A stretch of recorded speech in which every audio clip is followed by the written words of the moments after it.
মানে আপনি যে এই সারাদিন চাকরি করার পর সেই যে পড়াশোনা প্রস্তুতি নিচ্ছেন, মানে এটা কেমন লাগছে? আজকে পরীক্ষা কেমন হচ্ছে সেটাই একটু আপনি বলুন। অন্তত পক্ষে মানে ইমপ্রুভ হচ্ছে আমার মনে হচ্ছে যে না পরীক্ষা আছে পড়তে হবে সংসারের মাঝখানে। আপনি কি সংসারও করেন, চাকরিও করেন, আবার মাঝখানে পড়া হচ্ছে না, কিন্তু পরীক্ষা দিচ্ছেন।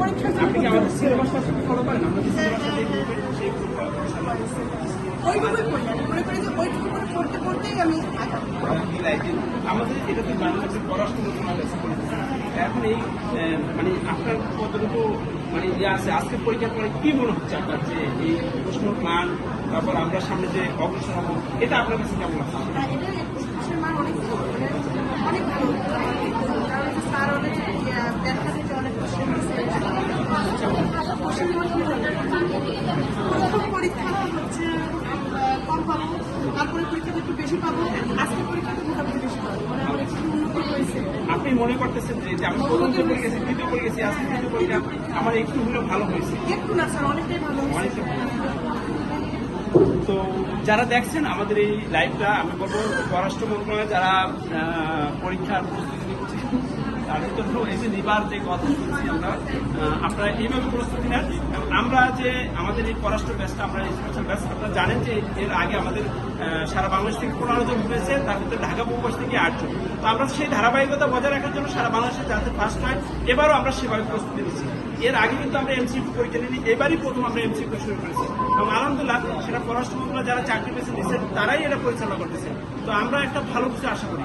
এই যে উনি বলছিলেন যে আমি আগে পরীক্ষা যেটা দিয়েছি তার চেয়ে একটু ভালো, তারপরে ভালো, আজকে পরীক্ষা আরো ভালো হয়েছে, এভাবেই আমরা সামনে আরো ভালো করবো, এটাই আমাদের আশা। এবং যারা এই যে চাকরি করেন, তারপরে সংসার করেন, তারপরে এসে পরীক্ষা দিচ্ছেন, আলহামদুলিল্লাহ একদিন এই অল্প অল্প করতে করতে একদিন আমরা ভালো কিছু করবো। আর কিছু বলা আছে নিবার? না, এই পরীক্ষাগুলোতে কি হয় মানে স্যার আমাদের জন্য বিশেষ করে তাদের পরামর্শতে হবে না বা হলো না, তাদের জন্য সামনে যে সার্কুলারগুলো আছে, অডিটর আছে, প্রাইমারি প্রধান শিক্ষক আছে, বিভিন্ন ধরনের পরীক্ষা এগুলো কিছু অবশ্যই। তার মানে আপনি বলতে চাচ্ছেন যে আমার যদি পড়াশোনাতে নাও হয় কিন্তু আমি আরো 2-4-5টা আমার অপশন আছে। পড়াশোনার পরে কিন্তু আরেকটা সার্কুলার আসছে আদার্স মিনিস্ট্রি, প্রায় 100+ পার্সোনাল অফিসার, সেখানেও এর পরীক্ষাটাই হবে। পড়াশোনা মেইন টার্গেট পড়াশোনা, তার না বলে অন্যান্য মিনিস্ট্রিতে হবে। ভালো হচ্ছে আর আগে যেটা ছিল।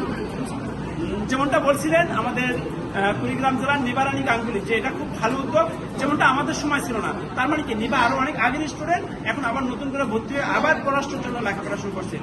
ভিউয়ার্স, আপনারা যারা পররাষ্ট্র মন্ত্রণালয়ের জন্য প্রস্তুতি নিচ্ছেন এভাবে একদম অফলাইনে অবশ্যই প্রতিটা পরীক্ষা অ্যাটেন্ড করবেন, তাহলে আপনার পররাষ্ট্র আপনার কাছে এসে করবে, আমার দৃঢ় বিশ্বাস। এবং শর্ট হ্যান্ডে অবশ্যই আপনি অফলাইনে করবেন, তাহলে ভালো কিছু হবে। এটাই কি দিবা?